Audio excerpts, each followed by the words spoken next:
Hi, my friends. All right, I'm excited to finish chapter 11. So we left off with the cake by the cook brought the cake in, and he was just about to take a bite, but they were trying to figure out if there was a booby trap or anything like that was happening. So let's find out. The boy says, "I don't want to eat it." "Taste it, you little brat," the Trunchbull said. "You are insulting the cook." Very gingerly, the boy began to cut a thin slice of the vast cake. Then he levered the slice out. Then he put down the knife and took the sticky thing in his fingers and started very slowly to eat it. "It's good, isn't it?" the Trunchbull asked. "Very good," the boy said, chewing and swallowing. He finished the slice. "Have another," the Trunchbull said. "That's enough. Thank you," the boy murmured. "I said have another," the Trunchbull said. And now there was an altogether sharper edge to her voice. "Eat another slice. Do as you're told."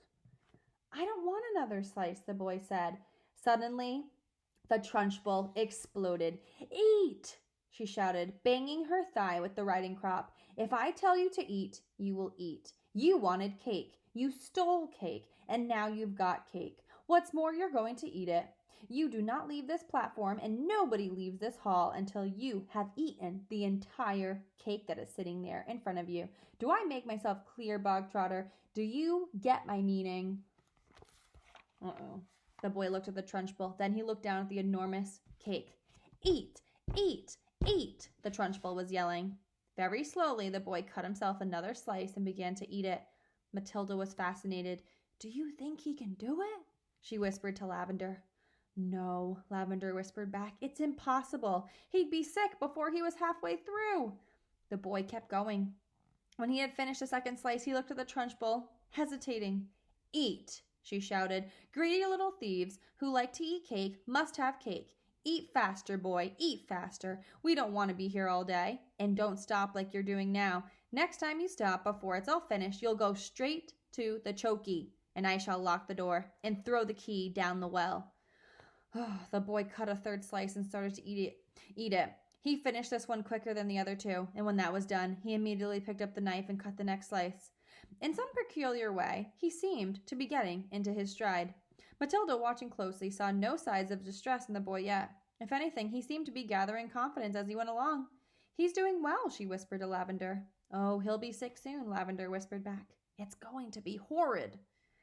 When Bruce Bogtrotter had eaten his way through half of the entire enormous cake, he paused just for a couple of seconds and took several deep breaths. The Trunchbull stood with her hands on her hips, glaring at him. "Get on with it," she shouted. "Eat up." Suddenly, the boy let out a gigantic belch, which rolled around the assembly hall like thunder. Many of the audience began to giggle. "Silence!" shouted the Trunchbull. Here he is, stuffing his face with cake. The boy cut himself another thick slice and started eating it. Fast. There was still no signs of flagging or giving up. He certainly did not look as though he was about to stop and cry out, I can't eat anymore. I'm going to be sick." He was still in there, running. And now a subtle change was coming over the 250 watching children in the audience. Earlier on, they had sensed impending disaster. They had prepared themselves for an unpleasant scene in which the wretched boy, stuffed to the gills with chocolate cake, would have to surrender and beg for mercy. And then they would have watched the triumphant Trunchbull forcing more and still more cake into the mouth of the gasping boy. Not a bit of it. Bruce Bogtrotter was 3/4 of the way through and still going strong. One sensed that he was almost beginning to enjoy himself. He had a mountain to climb, and he was jolly well going to reach the top, or die in the attempt. What is more, he had now become very conscious of his audience, and of how they were all silently rooting for him. This was nothing less than a battle between him and the mighty Trunchbull. Suddenly, someone shouted, "Come on, Brucey, you can make it." The Trunchbull wheeled around and yelled, "Silence!" The audience watched intently. They were thoroughly caught up in the contest. They were longing to start cheering, but they didn't dare. "I think he's going to make it," Matilda whispered. "I think so too," Lavender whispered back. "I wouldn't have believed anyone in the world could eat the whole of a cake that size." "The Trunchbull doesn't believe it either," Matilda whispered. "Look at her. She's turning redder and redder. She's going to kill him if he wins." The boy was slowing down now.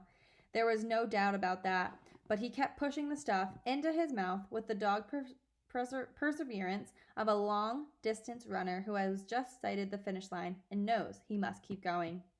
As the very last mouthful disappeared, a tremendous cheer rose up from the audience, and children were leaping to their chairs and yelling and clapping and shouting. "Well done, Brucey. Good for you, Brucey. You've won a gold medal, Brucey."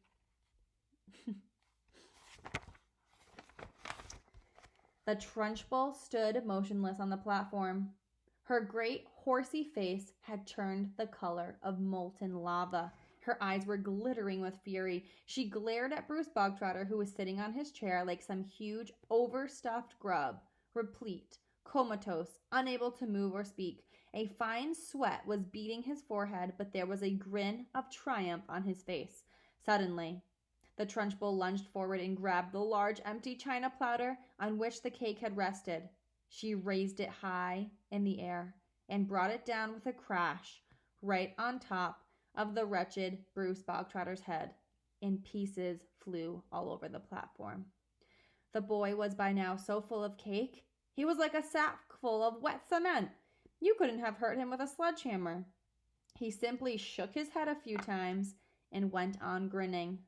"Go to blazes," screamed the Trunchbull. She marched off the platform, followed closely by the cook.